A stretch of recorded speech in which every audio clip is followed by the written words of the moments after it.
안녕하십니까. 반갑습니다. 네, 반갑습니다. 자, 새로운 책 받으시니까 참 기분 좋죠. 공부하고 싶은 생각이 막 샘솟죠. 새 책 냄새 맡았을 때 굉장히 공부하고 싶은 생각이 많이 들잖아요. 그죠? 근데 그게 그날 뿐이죠. 아무튼 새로 책을 받았는데 마찬가지 이제 뭐 다른 내용을 조금 더 추가하기도 합니다. 이제 심화 과정이어서 지금까지 공부했던 중요한 것들을 요약을 하면서 그러면서 약간 격가지 같은 것들도 말씀을 드리는데 그렇더라도 수업을 들을 때 놓치지 말아야 되는 것은 중요하다고 평소에 말씀을 드리는 것들, 그거를 놓치지 마셔야 돼요. 그러니까 제가 이제 11월, 12월 처음 시작할 때 이렇게 나무 그림 그리듯이 그렸죠. 이렇게 나무 줄기를 그리고 가지가 있고, 그럼 이제 줄기에서 가지가 뻗어나가는데 지금은 어느 정도는 이제 가지가 있을 거예요. 근데 이제 속에 이제 잎사귀 같은 것들이 어느 정도 그려진 것도 있고 아직 덜 그려진 것도 있죠. 근데 중요한 거는 이 가지가 중요한 가지인지 덜 중요한 가지인지 이런 것들을 이제 체크를 해야 되는 거죠. 그래서 평소에 중요하다고 하는 그런 부분들 위주로 수업을 들으시면 돼요. 혹시라도 조금 더 격가지 있는 설명들을 하더라도 그거는 보완해서 설명하는 것이고요. 중요한 흐름은 이미 다 말씀을 드렸어요. 중요한 것들, 그러니까 3, 4월 달 수업까지만 들어도 합격하는 데는 전혀 지장이 없습니다. 그러니까 5, 6월 달에 저거는 내가 잘 모르는 내용인데 새로운 건데 이런 얘기 생각이 들 때에는 그거는 중요도는 낮습니다. 아시겠죠? 그래서 지금까지 설명을 드렸던 부분을 다시 설명드리는 거는 내가 모를 때 저거는 좀 더 해야 되겠다 이렇게 생각하시면 되겠지만 저건 처음 듣는 얘기인데 이런 거는 과감하게 패스해도 관계가 없어요. 그러니까 항상 그런 것들을 감안하면서 수업을 들으셔야 돼요. 그게 에너지를 효율적으로 사용하는 거죠. 자, 아무튼 오늘 이제 다시 총론부터 이제 설명을 드리는데 이 총론에서는 중요한 게 이제 부동산 개념이죠. 부동산 개념인데 오늘 지금까지는 별로 말씀드리지 않았던, 그러니까 11월 달, 12월 달 또는 1, 2월 달 그냥 말로 그냥 살짝 말씀드렸던 걸 설명을 드릴 거예요. 부동산 학에 대해서. 근데 이제 그거는 중요도는 좀 낮다. 늘 이제 부동산 개념, 그다음에 부동산 분류 이거 위주로 하시라 그랬죠. 이 1편에서는 여기에서는 틀리면 안 되는 거예요. 이거는 절대로 난이도 높게 출제되지가 않습니다. 이거는 꼭 맞춰야 되는 거고요. 그다음에 이제 부동산 특성은 좀 난이도가 높다 그랬죠. 이 부동산 특성은 난이도가 높으니까 따로 여러분들이 많이 하려고 하시기보다는 저하고 같이 이제 문제풀이 할 거는 또 7, 8월 달에도 하고요. 지금 이게 오늘 혹시 받으신 자료 있나요? 받으신 자료? 이따 드릴 거예요. 그 뭐 예습, 복습하는 목적으로 할 수도 있고요. 아니면은 지금 수업하면서도 쓸 수가 있거든요. 그 자료를 이제 문제를 풀 거예요. 문제를 풀면서 이게 이런 식으로 문제가 나오는구나. 그렇게 문제 풀 때 조금 보완을 하시면 되거든요. 그리고 이 부동산 특성은 공부를 하더라도 부동성, 부중성, 영속성 이 세 가지 위주로 하는 게 효과적으로 하는 거예요. 그 많은 걸 다 하기는 너무 벅차단 말이에요. 저도 예전에 이거 공부했는데 처음에 이 부분 딱 부딪혔을 때 완전히 멘붕이었습니다. 딴에는 그래도 공부 좀 했다고 하는 사람도 멘붕 왔을 정도니까 그러지 않은 사람들은 엄청 힘들겠죠. 그러니까 이건 너무 시간을 많이 쓰지 마시고요. 그다음에 이제 부동산 속성은 최근 10년간 출제가 안 된 거예요. 최근 10년간 출제가 안 됐기 때문에 중요도가 좀 낮다고 볼 수 있죠. 근데 뭐 마냥 계속해서 출제 안 되는 건 아니지 않습니까? 이게 원래 출제되면 이제 13년 만에 출제되거든요. 그러니까 출제되면 13년 만이니까 굉장히 이제 뜨문뜨문 나오는데 여기서는 공간성이 출제가 될 거예요. 출제가 되더라도. 그 다음에 뭐 지문 정도 한 개 나온다면은 위치성이 지문으로 좀 나오거나 이럴 정도일 겁니다. 그러니까 하더라도 이 두 가지에서 공간성을 조금 더 주의를 한다. 물론 다른 것들을 먼저 한 후에 이런 것들을 절대로 틀리지 않도록 한 후에 한다 이 말이에요. 그렇게 하면은 부동산 총론에서는 이제 어느 정도 정리가 되겠습니다. 자, 근데 이제 제일 먼저 부동산 개념을 들어가기 전에 우리 교재 14쪽, 15쪽에 부동산학의 성격이라는 게 있죠. 이제 부동산학이 어떤 학문인지에 대해서 간혹 물어요, 간혹. 부동산학이라는 학문의 성격. 그래서 간혹 묻는데 그거를 이제 대답을 하시면 돼요. 근데 이게 이제 부동산학의 성격을 하려면은 부동산학의 정의만 알면은 성격도 자동으로 해결이 돼요. 부동산학이 어떤 학문이에요? 이렇게 묻는 거죠. 그 정의를 물으면 부동산학이란 부동산 활동 있죠. 우리 뭐 관리 활동, 투자 활동, 개발 활동 이런 활동이 있죠. 부동산 활동의 능률화의 원리 및 그 응용 기술을 개척하는 거래요. 응용 기술을 개척하는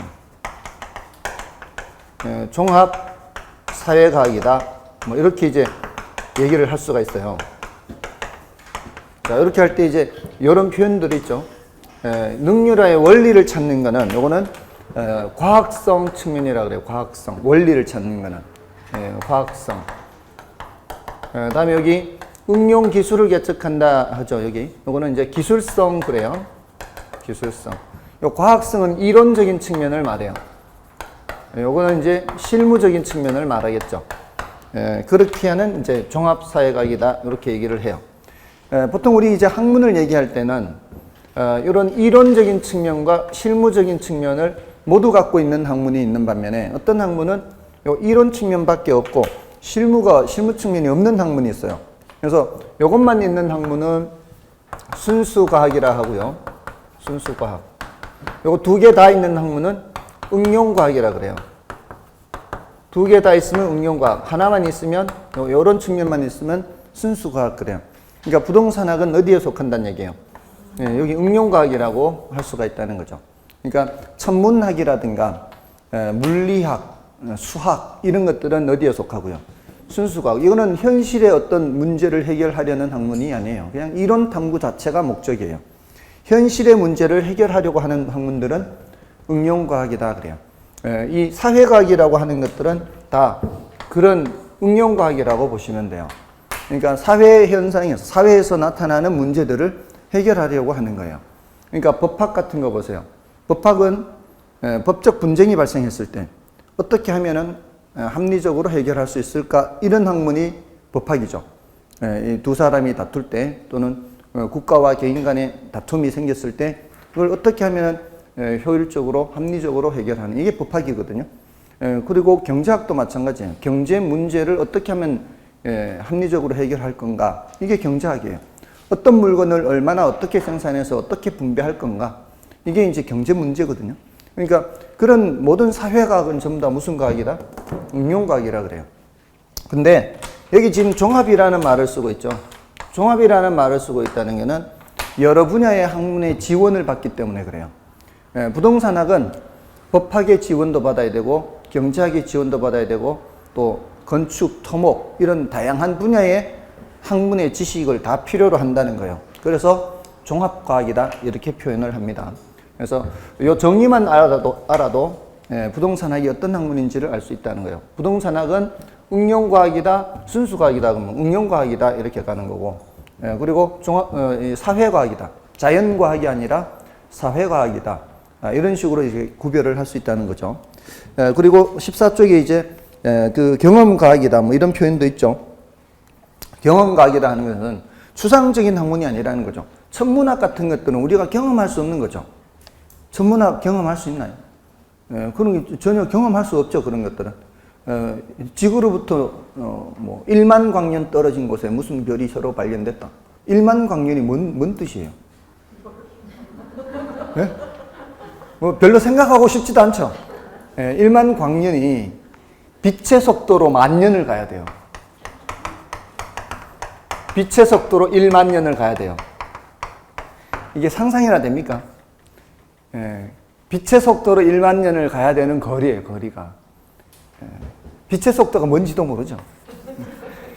빛의 속도가 누구죠? 슈퍼맨이 날아가는 속도예요. 슈퍼맨이 지구를 1초에 몇 바퀴 돌아요? 그거는 잘 알죠. 슈퍼맨이 지구를 1초에 7바퀴 반 돌아요. 그럼 7바퀴 반이면 얼마인지 아십니까? 30만 킬로예요. 지구 둘레가 4만 킬로예요. 제일 이렇게 적도 기준으로. 4만 킬로인데, 여기에 곱하기 7.5를 하면은 7바퀴 반 하면 30만 킬로미터예요. 1초에 째깍 하면은 30만 킬로 가는 거예요. 째깍 하면 30만 킬로. 빛의 속도가. 그 속도로 만 년을 가야 돼요. 이거는 상상이 안 가는 거죠. 근데 그런 곳에 별이 폭발했다, 무슨 이 별이 새로 발견됐다, 이런 얘기 하는데, 과연 우리 상식적으로 상상이 안 가는 거리죠. 그런 것들은 전혀 우리가 경험할 수 없는 그런 부분들이잖아요. 그런 것들은 경험각이라고 할 수 없잖아요. 추상적인 학문이에요. 아무튼 그래요. 우리 부동산학은 무슨 학문이다? 경험과학이다. 그 타이틀 위주로 보시면 된다 이 말이야. 경험과학, 사회과학, 응용과학, 정학과학 이렇게 됐나요? 그다음에 그 부동산학의 연구 방법이라는 게 있죠. 부동산학의 연구 방법이 있는데, 연구 방법은 이제 부동산을 바라볼 때 어떤 식으로 바라보느냐, 관찰을 해서 연구를 하느냐 하는 건데, 부동산이라는 녀석이 여기 있어요. 부동산을 연구할 때 예전부터 여러분들 법학의 역사가 얼마나 됐죠? 법학의 역사가? 혹시 민법 할 때 뭐 로마법이 어떻고 게르만법이 어떻고 이런 말 나오나요? 안 나오나요?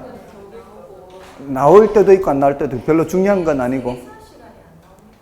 그게 맞아요. 그 고등학교 때 것까지는 기억을 하는데 최근에 거는 기억을 못 해요.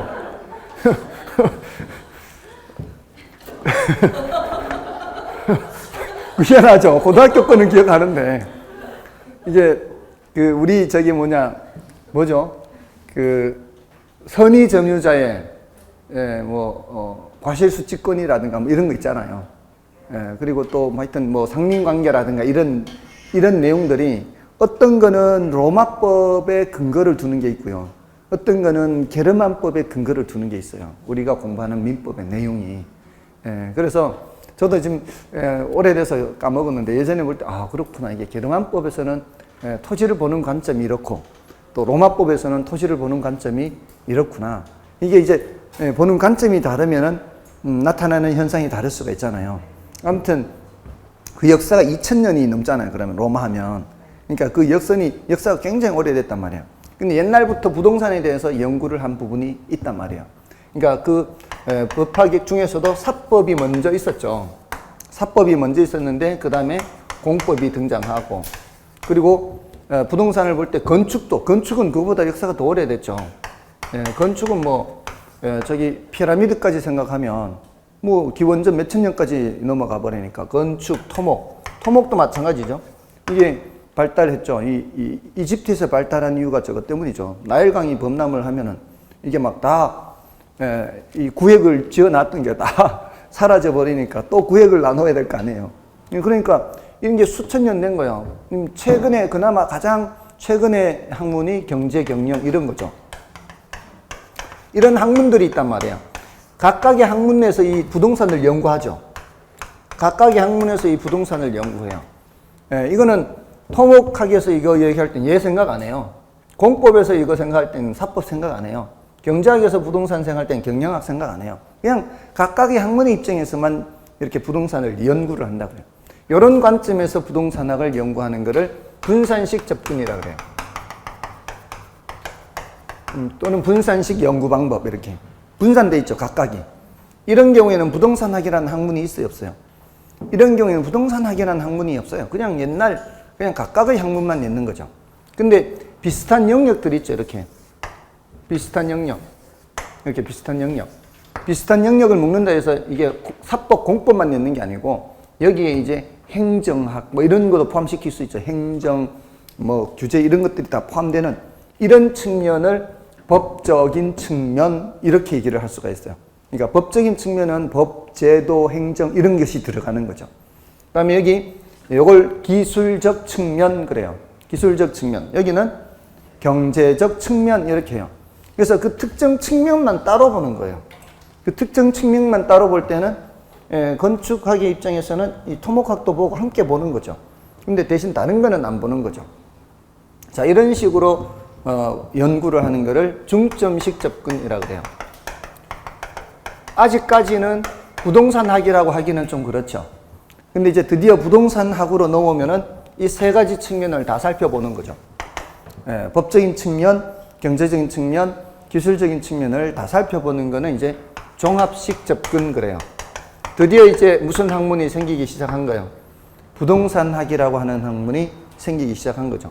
그러니까 부동산학은 역사가 제일 짧죠. 100년 정도밖에 안 됐어요. 100년 정도 됐고, 경영학은 조금 더 오래됐을 것 같은데요.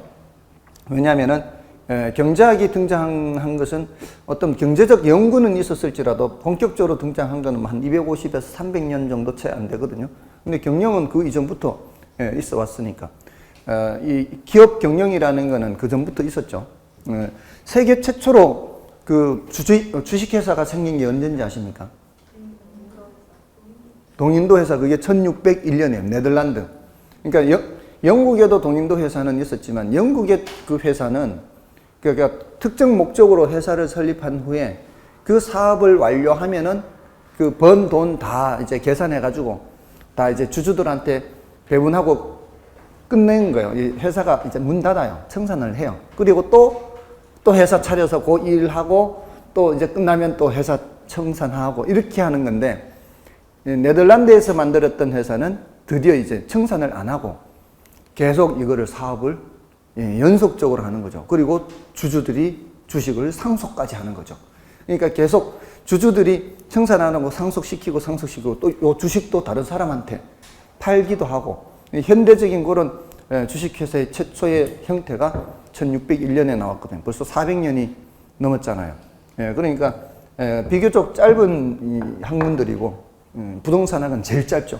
이거를 다 통틀어서 그게 부동산학이 된 거죠. 그러니까 부동산학이 이제 등장한 이유는 도시 역사하고 똑같아요.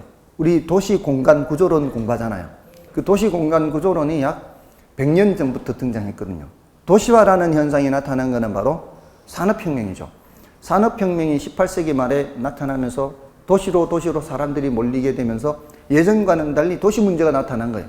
토지 문제, 주택 문제, 이런 과거에 없던 문제들이 생기니까 그런 문제들, 그 부동산 활동과 관련된 그런 것들을 어떻게 하면 효율적으로 할 수 있을까? 그 문제들을 해결하기 위해서 나타난 학문이 부동산학이거든요. 그래서 이런 여러 가지 측면을 다 살펴볼 수밖에 없다는 거죠. 과거에 없던 문제를 해결하기 위해서는 한쪽 측면만 볼 수는 없고 여러 가지를 다 살펴보는 게 종합식 접근이다. 이런 거예요. 자, 근데 의사결정 접근 방법 이런 말이 있는데 의사결정 접근 방법은 요거는 이제 요거와는 좀 별도로 살펴보는데요. 요거는 특히 이제 경제학에서 살펴보는 거예요. 경제학에서는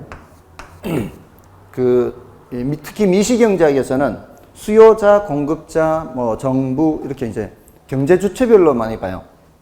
경제 주체별로. 이걸 이제 미시경제학 이렇게 하는데 미시경제학에서는 의사결정 주체별로 살펴보는데 수요자, 공급자 이렇게 일단 둘만 놓고 본다면 이제 정부는 따로 얘기하고요. 수요자는 어떤 의사결정을 내리느냐, 공급자는 어떤 의사결정을 내리느냐 요거예요. 근데 그 의사결정을 내릴 때 목적이 수요자들은 이윤을 효용을 극대화하는 거고요. 효용을 극대화하고 공급자들은 이윤을 극대화한다라고 이렇게 가정을 하는 거예요. 이게 이제 합리적이라는 거죠. 다른 목적이 있을 수도 있어요. 인간이 이제 합리적 인간이라고 가정을 하는데 합리적 인간이라면 수요자는 뭐를 극대화하고요. 효용을 극대화하기 위해서 행동을 하고 공급자들은 이윤을 극대화하기 위해서 행동한다. 이게 가장 그럴듯하지 않냐 이 말이에요. 한편 그럴듯하죠. 수요자들은 구매 행위를 할 때 자기가 돈을 1,000원을 이렇게 지불하고 사과를 하나 산다 그러면은 최소한 1,000원 지불하는 거에 비해서 사과 하나 효용 얻는 것이 그게 더 커야 되겠죠. 최소한 같거나 커야 구매를 할 거 아니에요. 그래야 효용이 더 커지고 또 전체적으로 구매를 할 때 이 물건을 구매하는 것보다는 저 물건을 구매하는 게 효용이 더 높을 때는 저거 안 사고 이거 사고 이렇게 하는 거죠. 다들 그렇게 하지 않나요? 이렇게 하는 게 합리적이라는 거죠. 근데 간혹가다 이런 사람들이 있죠. 쇼핑하다가 지름신이 강림해가지고 일단 질러보고 그래 집에 가서 후회하면 이런 사람은 경제학에서는 인간 취급 안 하는 거예요. 그런 사람은 합리적 인간이 아닌 거예요. 경제학에서는 늘 구매를 할 때 자기의 효용을 생각하면서 구매한다는 거죠. 그렇게 어떻게 보면은 안 맞을 수도 있어요. 그죠? 안 맞을 수도 있어요. 인간은 굉장히 즉흥적이고 이런 부분도 있기 때문에 어쩌면 안 맞을 수 있지만 경제학에서는 어떻게 한다? 경제학에서는 그런 식으로 인간을 바라본다 이 말이에요. 그렇게 이제 의사결정 접근이다. 인간은 합리적으로 행동을 한다 이렇게. 자, 뭐 그 정도입니다. 그 정도로 소개를 하는 정도고요. 나중에 요거는 문제풀이 하면서 조금 더 보완한다 이렇게 해도 관계없습니다. 근데 이제 부동산 개념 이거는 아니죠. 이거는 이제 중요하죠. 부동산 개념. 자, 이거는 이제 부동산을 살펴볼 때 뭐가 부동산이냐 이 말이죠. 부동산학에서 부동산이라야 부동산 연구 대상이 되는 거고 안 그러면 이제 버려버리는 거죠. 동산이면 버려버리는 거예요. 그래서 부동산이다 아니다를 이제 결정하는데 여기 이제 종합식 접근 방법에 따라서 법적인 측면에서도 부동산을 보고 법이라는 게 법, 제도적, 행정 이런 거 다 포함한다 그랬죠. 법적 측면에서 부동산을 보는 게 있고 경제적 측면에서 부동산을 보는 게 있고 기술적인 측면에서 보는 걸 물리적인 측면이라고 할 수도 있죠. 경제적 측면에 경제, 경영 이런 거 다 포함하는 거예요. 이렇게 좀 넓게 이렇게 봐야 되는 거예요. 이런 측면에서 다 살펴보는 거죠. 법적인 측면에서도 살펴보고 경제적 측면, 기술적 측면 이렇게 다 살펴보는 거를 복합 개념이다 이렇게 얘기하죠. 복합 개념에 따라 부동산을 살펴본다. 복합 개념 부동산이다 이렇게 얘기하죠. 자, 이 중에서 이제 이 법적 개념은 주로 권리 측면을 살펴봐요. 권리. 그래서 우리 부동산 관리 활동에서도 법적 관리하면은 뭐예요? 권리 관계 조정 또는 권리 분석 뭐 이런 계약, 예약 이런 표현이 나오잖아요. 이건 이제 무형 측면이라고 볼 수 있고요. 그다음에 이제 경제적인 측면은 주로 가치나 가격 이런 관점에서 봐요. 가치, 가격, 수익, 비용 이렇죠. 수익, 비용 이런 측면에서 살펴보는 거예요. 이것도 무형 측면이라 볼 수 있죠. 이것도 무형 측면이에요. 근데 요 기술적인 측면은 유형 측면이라 볼 수 있죠. 유형 측면. 자, 이렇게 이제 모든 측면에서 다 살펴본다. 이렇게 보시면 되고요. 다음에 이제 법적인 측면은 이제 법에 규정된 걸 보는 거죠. 특히 법에 규정된 걸 보는데 법 중에서도 민법이 모든 법의 기초죠. 민법이 모든 법의 기초입니다. 그래서 이 민법에 있는 규정, 요걸 이제 협의의 부동산 하죠. 자, 협의의 부동산 하면은 민법에 뭐라고 규정되어 있어요? 부동산이란 토지 및 그 정착물 이렇게 하죠. 그 정착물. 토지와 거기에 붙어 있는 것 이 말이죠. 그럼 이게 아니면은 부동산이 아니란 얘기예요. 그러니까 토지인지 아닌지를 봐야 되고요. 그럼 이건 너무 분명하니까 이거는 어렵지 않고요. 토지에 붙어 있느냐, 붙어 있지 않느냐 이걸 봐야 돼요. 토지에 붙어 있지 않으면은 이거는 절대로 부동산이 될 수가 없는 거죠. 일단 토지에 붙어 있어야 돼요. 그게 이제 토지 정착물이죠. 그래서 요 정착물에 대해서 더 자세히 해야 된다고 했고요. 그다음에 광의의 부동산이 있죠. 협의의 부동산은 요거는 어디에 규정된 거예요? 민법에 규정된 건데 광의의 부동산은 이 민법에 규정되어 있는 거 말고도 추가로 준부동산에서 민법상 부동산은 아니죠. 이거는 민법상 부동산은 아니지만 민법상 부동산처럼 취급하는 물건을 준부동산 하죠. 이거는 이제 기타 다양한 법들의 정리가 돼 있죠. 이 정의가 돼 있죠. 그래서 이걸 좀 더 체크를 해야 돼요. 그래서 이 정착물에서는 독립 정착물이냐 종속 정착물이냐 요거를 이제 구별을 해야 되고요. 요 전에 이걸 구별하기 전에 정착물인지 아닌지 자체를 구별해야 되죠. 정착물이 아니면은 뭐가 돼버리니까 동산이 돼버리니까 그거는 일단 버려야 되니까 예, 정착물 요 속으로 들어가기 전에 뭘 먼저 정리해야 된다고요? 정착물이 아닌 물건과 정착물인 물건을 구별해야 돼요. 거기에 먼저 구별을 하고 난 후에 독립정착물과 종속정착물로 들어가는 거죠. 그러니까 여기가 내용이 제일 헷갈릴 수가 있어요. 공부를 할 때. 예, 그 다음 단계에서는 이제 준부동산에 대해서 정리하면은 여기 있게 정리가 되는 거예요. 예, 그러면은 여기는 더 이상 이제 헷갈릴 일이 없어요. 여기서는 경제적인 측면이나 기술적인 측면은 단어만 체크하면 된다 그랬죠. 경제적인 측면은 부동산도 상품으로 본다고 그랬어요. 경제학이라는 것 자체가 벌써 상품의 생산, 유통, 소비와 관련되는 내용들을 다루는 학문이니까 부동산도 여기서는 뭐다? 상품이다. 근데 상품 중에서는 다른 상품을 생산할 때 투입되는 걸 뭐라 그래요? 생산재라 그러죠. 또는 생산 요소라고도 해요. 그리고 그 자체가 뭐가 될 수도 있어요. 그 자체가 소비재가 될 수도 있고요. 또는 자산, 자본 이런 표현으로 쓰죠. 이런 단어만 구별하면 된다 그랬죠. 이런 단어만 구별하면 돼요. 그리고 기술적인 측면에서도 공간, 자연, 위치, 환경 이런 단어만 구별하면 돼요. 또는 뭐 토목, 토양, 지질 뭐 이런 식으로. 자, 여기서 이제 정리를 해야 되는 게 뭐라고요? 요거 협의부동산, 광해부동산 이제 여기에 대해서 이제 조금 더 들어가면 되는데 그게 이제 정착물에 대해서 해야 되죠. 정착물. 일단 정착물인지 아닌지를 따져야 되죠. 정착물이면 토지에 붙어 있는 건데 토지에 붙어 있지 않는 건 일단 정착물이 아니고요. 그래서 일단 이런 물건들 토지에 붙어 있지 않는 건 다 뭐예요? 일단 동산. 토지에 붙어 있지 않은데 부동산 되는 거 없어요. 토지에 붙어 있지 않은 건 전부 다 뭐예요? 동산이죠, 일단은. 근데 토지에 붙어 있더라도 이 말이에요. 그 다음 단계가 토지에 붙어 있더라도 잠깐 동안 붙어 있거나 쉽게 이렇게 토지로부터 분리해서 다른 데로 이동시키는 게 별 지장이 없으면 그는 부동산의 정착물이라고 할 수가 없다는 거죠. 그러니까 정착물이라고 하려면은 항구적으로 또는 지속적으로 또는 계속적으로 그 자리에 붙어 있어야 되죠. 항구적으로 토지에 부착되어 있어야 돼요. 그래야만 정착물이라는 거죠. 그래서 주의를 해야 될 것이 가시개 수목 이런 게 있죠. 정원수 파는 집에 심겨진 그 나무, 임시로 심어놓은 나무, 그 상태는 그 물건이 그 자리에서 죽을 자리가 아니고 정원 다른 집 이제 임자 만나서 그 집 정원에 심겨지면 그 자리가 자기 죽을 자리가 되는 거죠.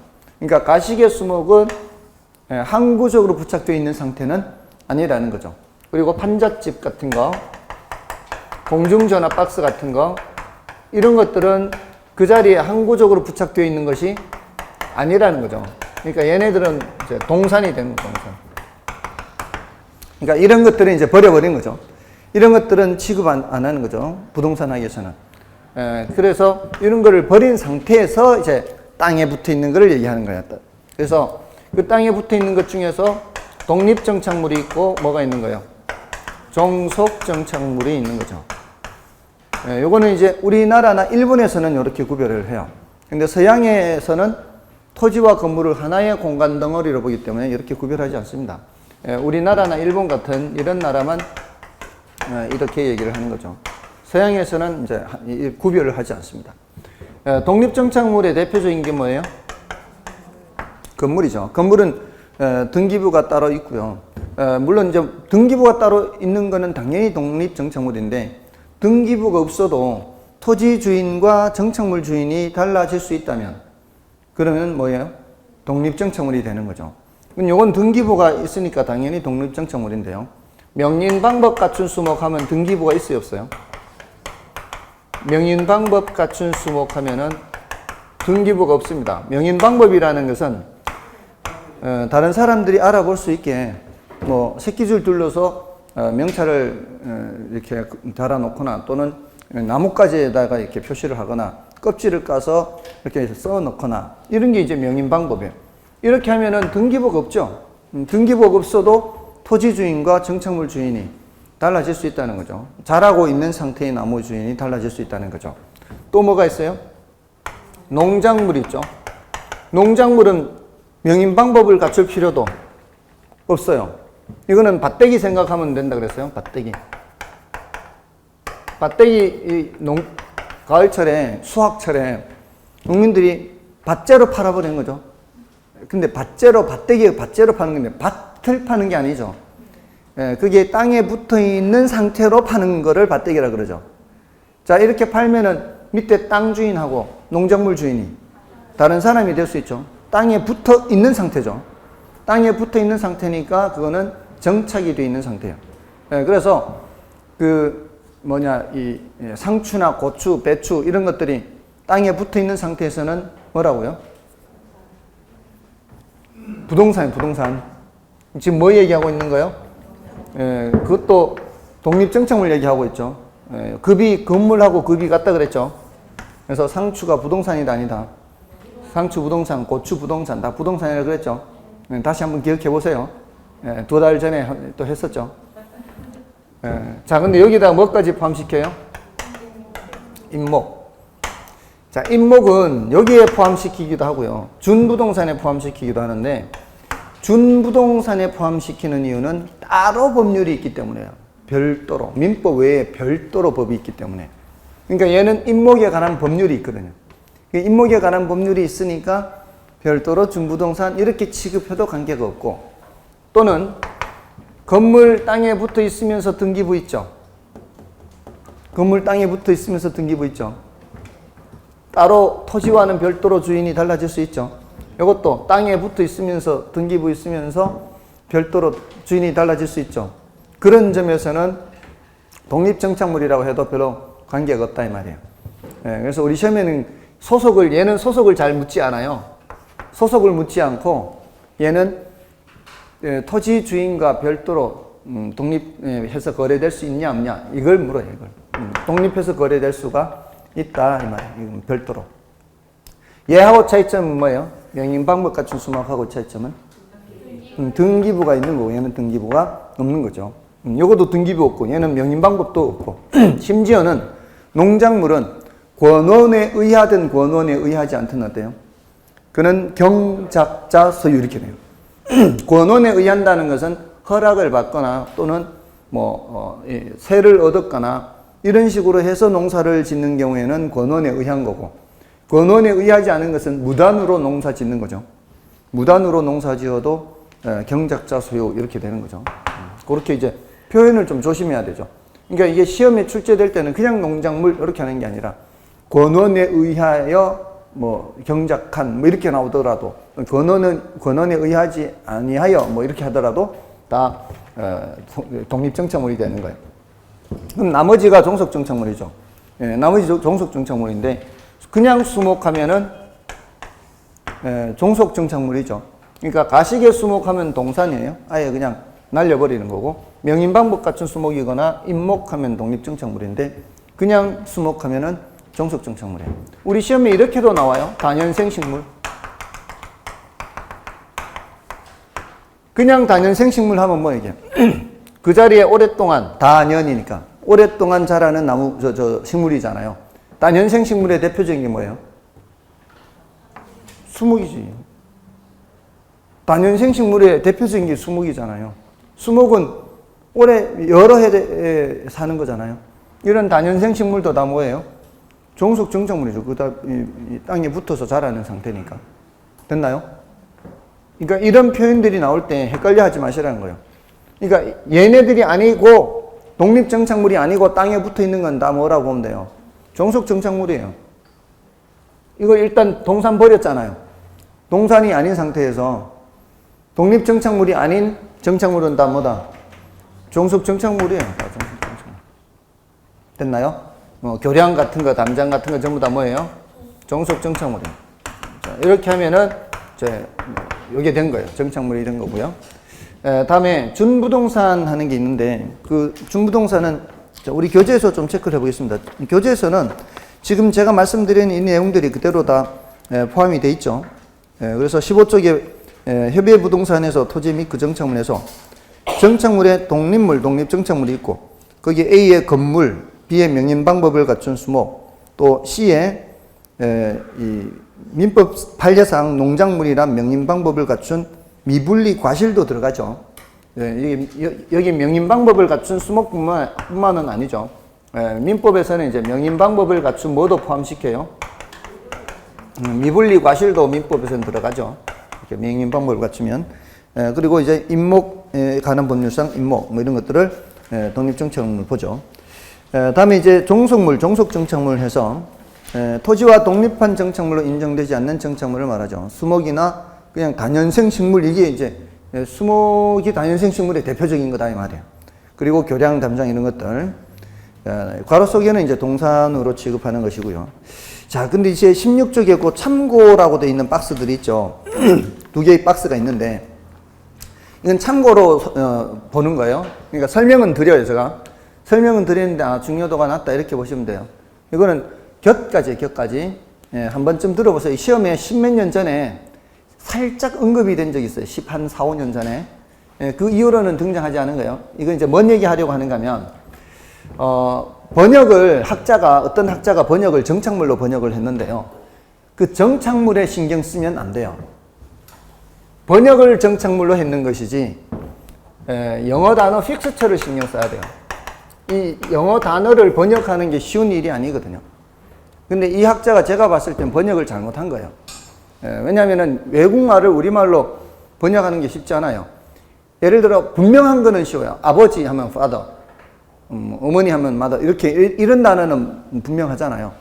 근데 외국말들이 나타내는 그 의미가 우리말로 바꾸기가 어려운 표현들이 많아요. 그렇지 않나요? 우리말도 외국어로 바꾸기가 쉽지 않은 말들이 많고요. 그래서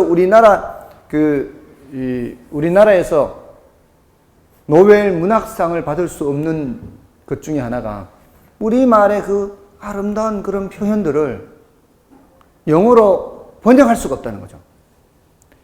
꽃잎이 하늘하늘거린다. 그럼 그 하늘하늘 할 때 그 어감 있잖아요. 그 어감을 표현할 수 있는 영어 단어가 없다면 그 하늘하늘이라는 표현을 스카이 이렇게 할 수는 없거든요. 그렇게 할 수 없잖아요. 이거를 번역을 어떻게 했는 게 문제인가 하면 이걸 정착물로 했기 때문에 문제가 되는 거예요. 번역을. 이게 픽스처는 어떤 개념인지 먼저 이걸 개념을 알아야 돼요. 개념을 알아야 되는데 이걸 정착물을 먼저 봐버리면 이제 안 되는 거거든요. 픽스가 뭐예요? 픽스. 고정시키다라는 거예요. 픽스처 하면은 고정시킨 물건 이런 뜻이에요. 미니 하면은 작은 이란 뜻이죠. 미니어처 하면 뭐예요? 작게 만든 물건 이런 뜻이란 말이에요. 영어 단어에서 TURE가 붙으면 그렇게 한 물건 이런 뜻이에요. 자, 이거는 원래는 동산이었는데 이렇게 붙여놓은 걸 말해요. 그러니까 세면대, 욕조, 수도꼭지, 창틀이 원래는 동산인데 건물 지으면서 붙여놨죠. 창문. 원래 동산이면서 이렇게 붙여놓은 것들을 다 뭐라고 해요? 픽스처라 그래요. 픽스처. 자, 그러니까 일단 픽스처가 되면은 동산이 되는 거예요? 부동산이 되는 거예요? 원래 동산이었더라도 픽스처가 되면은 부동산이 되는 거죠. 그러니까 얘가 되면 이제 부동산은 부동산이에요. 근데 번역을 이 정착물로 하는 바람에 이제 문제가 생겼다 이 말이에요. 정착물은 어디에 붙어 있는 거예요? 우리 민법에서는 토지에 붙어 있는 거거든. 근데 이쪽에서는 토지에 붙어 있는 것뿐만이 아니라 주로 어디에 붙어 있어요? 주로 건물에 붙어 있어요. 주로 건물에 붙어 있는데 이걸 이렇게 해놓고는 픽스처 구분 기준 이렇게 한단 말이에요. 픽스처 구분 기준하는데 이걸 빼고 정착물 구분 기준 이렇게 해버리면은 이러면은 우리 민법상 정착물 구분 기준인 것으로 착각을 한단 말이에요. 뭔 뜻인지 아시겠어요? 그래서 시중에 모의고사 중에 정말 말도 안 되는 모의고사들이 있어요. 이거를 빼고 정착물 구분 기준 이렇게 하면은 이 정착물이 우리 민법상 정착물인지 영어 단어 픽스처인지 알 수가 없잖아요. 반드시 뭐를 써줘야 돼요? 영어 단어를 써줘야 돼요. 근데 실전에서는 두 번 언급됐을 때 우리 시험 두 번 언급됐을 때 다 픽스처 써줬어요. 그나마 두 번 언급밖에 안 된 거예요. 써줬는데 이게 모의고사에서 안 써주는 모의고사가 많단 말이에요. 예, 근데 이제 요 표현 가지고 그냥 모의고사는 그렇게 넘기세요. 정착물 구분 기준 요런 말이 나오면 아, 픽스처에 대한 내용이구나. 우리 민법하고는 관계없구나. 요렇게 생각을 하세요.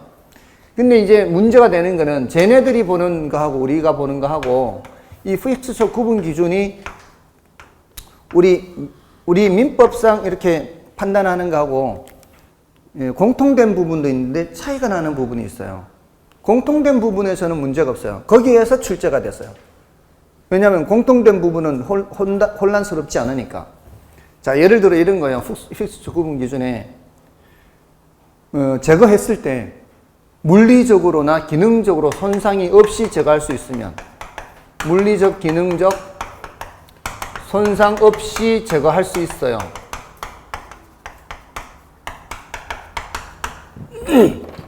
자, 그렇다면은 얘는 동산인 거예요? 픽스처인 거예요? 저기 뒤에 걸려있는 시계 같은 거. 이러면은 동산이죠. 맞나요? 이러면 동산이에요. 이러면 픽스처가 아니다 이 말이에요. 자, 그런데 저기 창 같은 거 뜯어버리면은 문제가 생길 수 있죠. 비교적 쉽게 드러낼 수 있는 창이라 할지라도 물리적으로, 건물에 물리적으로 손상은 안 가도 쉽게 드러낼 수 있는 창도 가끔 있잖아요. 이렇게. 예, 이사를 갔는데 창이란 창은 다 뜯어지고 없어요. 이러면 돼요, 안 돼요? 안 될 거 아니에요. 그러니까 그런 것들은 기능적으로 문제가 있을 수 있잖아요. 맞나요? 쉽게 드러낼 수 있을지라도 기능적으로 문제가 있으면 안 될 거 아니에요. 그런 거는 동산이요, 픽스처요. 그런 거는 픽스처다 이 말이에요. 그건 우리나라하고 똑같다고요. 이거는 우리나라하고 같아요. 우리는 이거를 픽스처라 안 하고 뭐라고 할까요? 우리나라에서는 부합이라 하잖아요. 부합. 이사를 갔는데 욕조가 다 뜯어지고 없어. 세면대도 다 뜯어지고 없어. 이러면 돼요, 안 돼요? 우리나라는 뭐가 돼버린 상태예요? 부합이 돼버린 상태잖아요. 부동산에 이렇게 붙여놓으면 이게 부동산이 돼버리잖아요. 우리나라도 그걸 뭐로 봐요? 부동산으로 보잖아요. 맞나요? 쟤네들은 픽스처라고 하는 걸 우리는 뭐라고 해서 표현한다고요? 부합이라고 해서 표현해요. 그러니까 요거는 어차피 우리나라든 쟤네들이든 다 부동산이에요, 부동산. 이제 밑에서부터 달라, 이게. 여기서부터는 우리 민법하고, 충돌하기 때문에 출제를 할 수가 없어요. 함부로 출제도 못해요. 근데 모의고사에서 자꾸 다루는 거예요. 모의고사에서 정착물 구분 기준 해가지고 이러면 정착물이 말도 안 되는 거예요. 이제 두 번째가 뭔가 하면은 이 설치 의도요. 설치 의도가 자가 목적이냐 임대 목적이냐에 따라 달라요. 자, 여러분들 그 요즘 원룸 주택에 가면 냉장고들 있죠. 뭐 사이즈가 한 뭐 100리터나 뭐 이렇게 100리터 안쪽으로나 이렇게 이 조그만 냉장고 있을 거예요. 그거 들어서 쉽게 내놓을 수 있어요, 없어요? 이게 건물에 딱 붙어져 있는 거예요. 얘네들처럼 그 뭐냐 세면대, 욕조 이런 것처럼 딱 붙여져 있어요. 아니면은 그냥 이렇게 드러낼 수 있는 거예요. 딱 붙여놨어요. 그래서 제거가 안 돼요. 보통 냉장고 이렇게 그냥 이렇게 설치해 놓잖아요. 설치 이렇게 해 놓잖아요. 없잖아요. 욕조나 세면대처럼 붙여 놓은 건 아니죠. 이거는 부합이라고 볼 수가 없잖아요. 근데 그런 냉장고가 내가 살고 있는 내 집에도 그런 냉장고 있을 수 있죠. 맞나요? 우리나라에서는 원룸 주택에 있던 우리 집에 있던 냉장고는 동산이에요, 부동산이에요? 우리나라에서는 어디서든 냉장고는 동산이에요.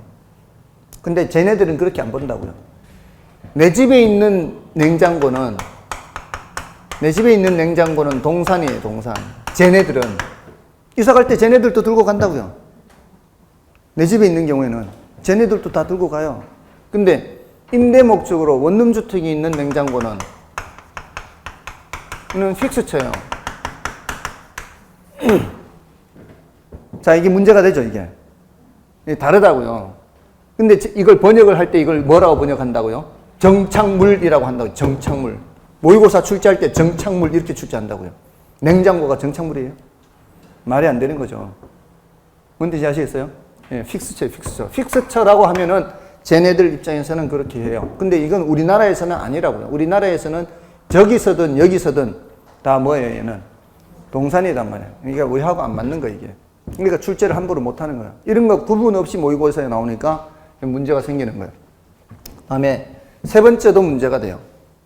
예, 세 번째도 이게 특정 위치에 맞게 고안된 거 있어요. 특정 위치에 맞게 고안된 거는 이건 픽스처예요. 딱 그 자리에 맞게 고안이 됐으니까. 근데 그 특정 위치에 맞게 고안된 거에 예를 뭐를 드는가 하면은 교회용 의자를 들어요. 교회용 의자 아시나요? 예, 앞자리 등받이 뒤에다가 판을 대서 성경책을 놓아서 이렇게 볼 수 있게끔 한 거죠. 자, 우리나라에서 교회용 의자 이거 동산이에요? 부동산이에요? 동산이잖아요. 그냥 드러낼 수 있잖아요. 우리나라에서 어디까지 하니까 이건 동산이죠. 쟤네들은 이걸 뭐라고 본다고요? 픽스처로 본다고요. 부합된 것처럼 보는, 부합된 것처럼. 말이 안 되잖아요. 예, 그래서 우리하고 안 맞단 말이에요, 이런 것들이. 뭔지 아시겠어요? 예, 다음에, 그러니까 이건 딱 한 번만 설명드리는 거예요. 아, 이게 혹시 이런 정착물 구분 기준 나오면은 쟤네들 픽스처 얘기하는구나.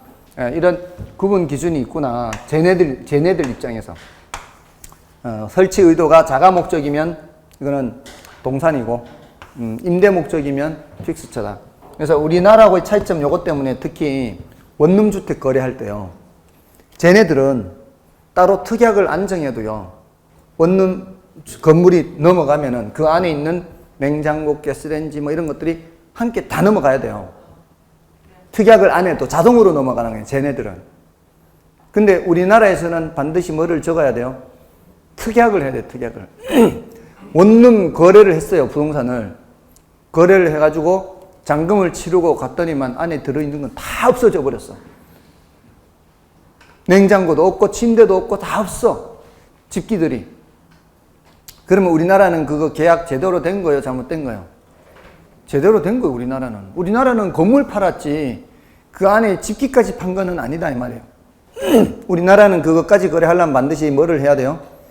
특약을 해야 돼요. 특약을. 그 안에 있는 집기들에 대해서는 어떻게 할 것인지에 대해서. 왜냐하면 우리는 부동산을 계약하는 거지 지금 그 안에 있는 동산까지 계약하는 것은 아니기 때문에. 뭔 뜻인지 아시겠어요? 그러니까 여러분들이 나중에 계약할 때는 그거를 확인을 해야 된다 이 말이에요. 그는 원룸주택 거래할 때는 그 안에 집기들은 어떻게 하실 거예요? 이렇게 물어보고 그 포함시킬 거예요? 말 거예요? 이런 이 계약서를 작성해야 된다 이 말이에요. 서양에서는 그런 글을 따로 작성을 안 해도 자동으로 픽스처가 돼서 넘어가니까. 아시겠어요? 그런 차이가 있다고요.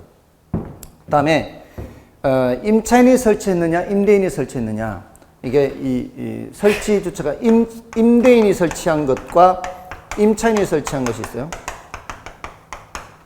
예를 들어 임대인이 원래 이 블라인드를 설치해 놨어요. 임대인이 원래 블라인드를 설치해 놓는 상태에서 임차인이 들어와서 새를 살고 있는데 임대인이 그 건물을 다른 사람한테 팔았어요. 임대인이 팔았어요.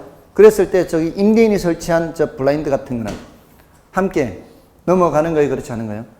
함께 넘어가는 거예요. 근데 임차인이 들어와 살면서 설치한 블라인드 같은 것들은 살고 있는 중에 임대인이 건물을 다른 사람한테 팔더라도 그는 넘어가는 것이 아니죠. 그러니까 임대인이 설치한 픽스처는 부동산이다, 그렇지 않다. 임대인이 설치한 픽스처는 부동산이 함께 넘어가는 거죠. 함께 넘어가는 거는 픽스처란 얘기예요. 고정돼 있다 이렇게. 근데 임차인이 설치한 픽스처는 픽스처가 아니에요. 그러니까 요게 이제 임차인이 설치한 거는 뭐가 되는 게 원칙이다? 이거는 여기 픽스처가 아니라는 얘기는 뭐예요? 동산이다. 이렇게. 됐나요? 이게 원칙이죠. 요게 출제가 된 적이 있어요. 네, 요게 이제 우리 민법하고 충돌하지 않게 이렇게 출제가 됐었어요. 네, 그리고 요거 한 번 출제가 됐고, 요거 그래서 두 번 언급됐어요. 요거는 공통이죠. 우리나 저쪽이나 다 공통이에요. 우리나라도 이건 동사네요. 물리적, 기능적 손상은 저 시계 같은 거니까. 예, 그리고 요거 한번 시험에 언급된 거예요. 둘 다 픽스처라는 말을 쓸 수도 있고, 이거는 여기 픽스처라는 말 쓸 필요 없죠. 우리 민법상 어떻게 이렇게 되니까. 그러니까 이게는 어떻게 출제했어요? 임차인이 설치한 픽스처는 이 말이에요. 그러니까 임차인 정착물 해놓고 괄호 속에다가 임차인이 설치한 픽스처는 제가 할 수 없다 이러면은 틀린다 이 말. 그렇게 틀린 지문으로 출제가 된 적이 있어요. 예, 그 외에는 출제된 적이 없어요. 왜냐하면 충돌되니까. 아무튼 여기 이제 한 번 정도 이렇게 말씀을 드리는 거예요. 나머지는 신경 안 써도 돼요. 그러니까 요 판사한 것만 신경 쓰시면 돼요. 그 다음에 이제 그 17쪽에 광해부동산 괄호 2번에 광해부동산은 협의부동산에다 뭘 더한 거예요? 준부동산 더해서 그 밑에 이제 참고 박스 밑에 동그라미 1, 2, 3, 4에서 등기 등록의 공시 방법을 갖는 동산들이 있고요. 자동차, 항공기, 건설기, 선박 이런 것들이 다 각각의 법들이 있죠. 또 등기 등록의 공시 방법을 갖는 동산과 부동산의 집합물도 있고요. 공장재단, 강업재단 이런 것도 있고 또 어업권, 수산업법에 있는 거예요. 예, 수산업법상 이제 면허를 받아서 업을 경영할 수 있는 권리에서 등록하게 돼 있죠. 그래서 이것도 준부동산, 다음에 임목도 준부동산 이렇게 체크하시면 되고요. 다음에 밑에 경제적 개념은 뭐만 체크하면 된다고요? 그 첫 번째 줄 끝에서부터 상품, 자산, 자본, 생산 요소, 소비재 뭐 이렇게 체크하면 되고요. 계량물은 참고로 보시면 돼요. 그다음에 물리적 개념 해서 자연, 공간, 위치, 환경 뭐 이렇게 체크하시면 됩니다.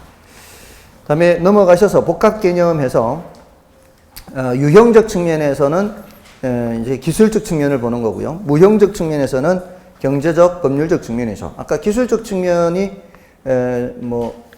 유형이라 했고요. 경제적 측면은 주로 가치, 가격 이런 관점에서 본다 그랬죠.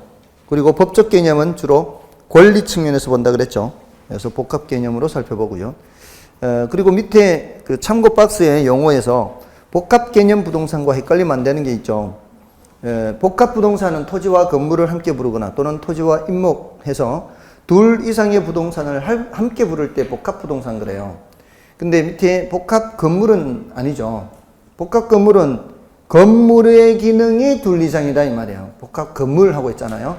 우리 많이 들어보시죠. 주상복합, 관상복합. 관상복합 들어보셨어요? 관공서와 상가가 같이 있어요. 관공서와 상가가 같이 있는 경우가 있어요. 그런 거를 관상복합 그래요. 관상복합. 그런 정도입니다. 나머지 이제 부동산 분류는 좀 쉬고 가겠습니다.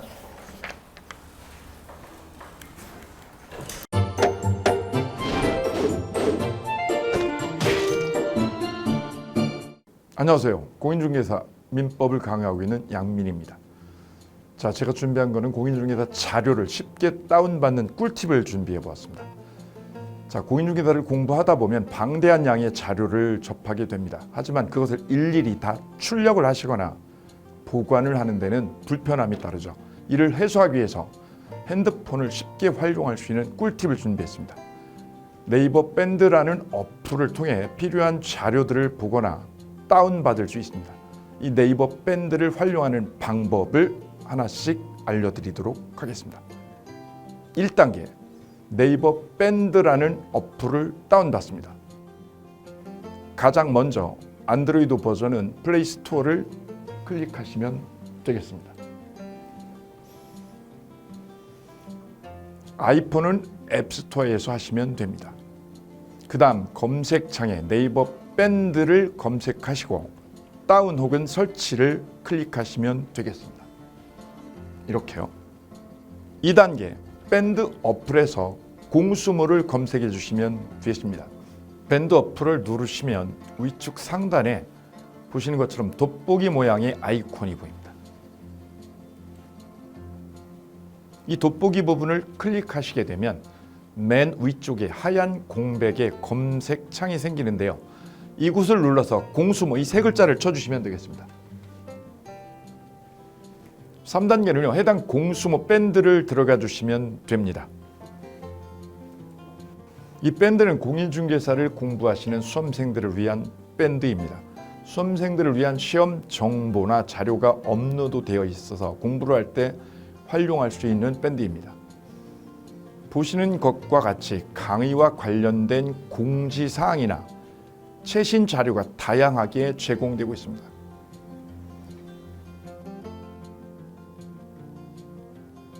4단계, 또 다른 꿀팁 모바일 일일 학습법에 대해서 소개드릴까 합니다.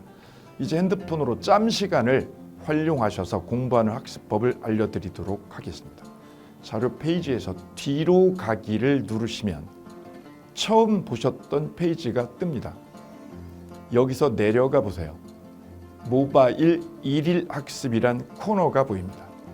이 부분을 누르게 되면요, 매일 한 개씩 핵심 부분이라고 할 수 있는 문제가 업로드되어 있고요. 더 아래로 쭉 내려가시면 정답과 해설 부분을 볼 수가 있습니다. 맨 아랫부분을 보시면 이렇게 댓글 쓰기도 남길 수 있으시죠. 스마일 부분을 눌러 좋아요로 표시할 수도 있습니다.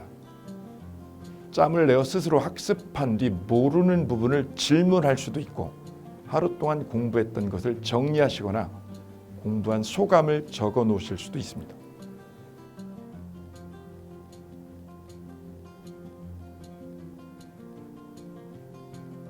지금까지의 과정과 같이 공수모 밴드에 가입하신다면 다채롭게 업데이트되는 양질의 최근 자료들을 접하시고 활용할 수 있습니다. 꼭 가입하셔서 좋은 자료 많이 활용하시기 바랍니다.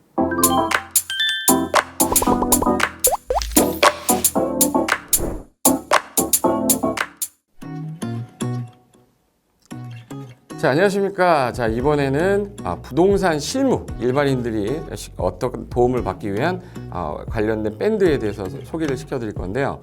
일단은 검색창에다가 365 부스라고 치시면 돼요. 365 부스인데 365일 부동산 스터디라는 밴드예요. 네이버 밴드인데 365 부동산 스터디라는 밴드 일단 클릭하시면 현재는 이제 4만 명 정도 되는 밴드인데요. 우리가 일반인들이 어떤 부동산 정보를 습득하는 데 있어서 이 정보를 얻기가 되게 쉽지가 않습니다. 내가 어딘가를 찾아본다고 해서 잘 찾을 수 있는 것도 아니고, 어떤 전문가들이 하는 말들이 이 친밀성이 있는 건지 아닌지에 대해서도 우리가 잘 믿을 수가 없는 거기 때문에 그런 정보를 그래도 좀 손쉽게 찾아볼 수 있게끔 저희 이제 이 밴드에 구성된 전문가들이 정보를 좀 제공해 주는 거기 때문에 아마 유용하게 활용할 수 있을 거고요. 내가 부동산 중에 토지를 좀 알고 싶다, 또는 상가를 좀 알고 싶다, 또는 나는 내 집 마련을 위해서 청약이 좀 궁금하다.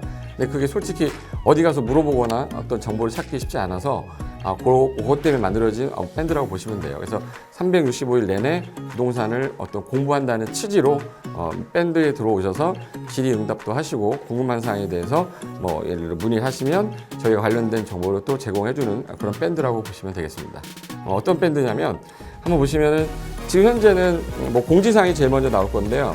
이 공지사항은 기존에 있던 오프라인이 어떤 강좌가 있으면 그 강좌에 관련된 거 세미나라든지 그래서 평소에 이제 우리가 이제 접하지 못했던 강의들 있죠. 이렇게 진행이 된다라는 거 공지를 좀 하는 그런 내용들이고요. 하나 좀 더 올리면 자, 이제 우리 교수님이에요. 교수님 중에 상가 교수님이 최근에 예를 들어서 법이 바뀌었어요. 법이 바뀌게 되면 최근에 바뀐 법이 이런 바뀐 법이 있으니 중개업을 한다거나 투자를 할 때 좀 유의해서 알아보시면 좋겠습니다라는 거를 올려놓을 거예요. 기존에 올려놓은 자료가 있으면 또 찾아보시면 되는 거니까 이렇게 해서 계속 밴드에서 소식을 받으시면 실전에 굉장히 도움을 많이 받을 거라고 예상합니다. 부동산 관련된 내용 중에서 하나 더 보시면 이제 랜드프로에서 직접 우리 프로그램 만들고 있어요. 그래서 부동산 까발리기, 부동산 부티크 이런 TV 관련돼서 부동산 팁 있죠. 예를 들어서 청약을 받아야 되냐 말아야 되냐, 지금 강남권 아파트를 투자해야 되냐 말아야 되냐, 이런 정보를 쉽게 여러분들이 접하지 못하기 때문에 그런 관련된 것들을 시대에 맞게 흐름에 맞게 부동산 시장이 이제 요동치면 내가 지금 집을 팔아야 되냐 사야 되냐 그런 것들에 대해서 신속하게 정보를 들을 수 있는 밴드니까 시간이 나실 때마다 자주 들어오시고 저도 자주 들어가서 좋은 정보 남겨드릴 테니까 자주 들어오시기 바랍니다. 저는 부동산 공법하고 부동산 토지 투자를 강의하는 고상철이었습니다. 자주 밴드에서 뵙도록 하겠습니다. 자, 수고하셨습니다.